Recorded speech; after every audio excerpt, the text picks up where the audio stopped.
Okay, now we are going to demonstrate how to use the herbal repair balm. This balm is working very well for face massage, for skin pigmentation, and also for wrinkle repairing.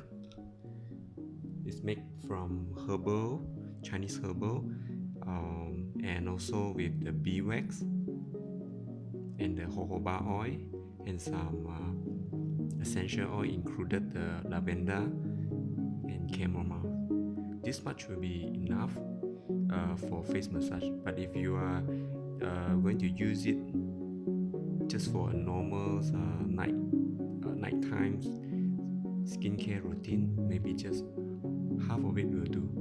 But today we're going to use more because we are going to use it for face massage. Put it on your palm.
With a little bit of point massage.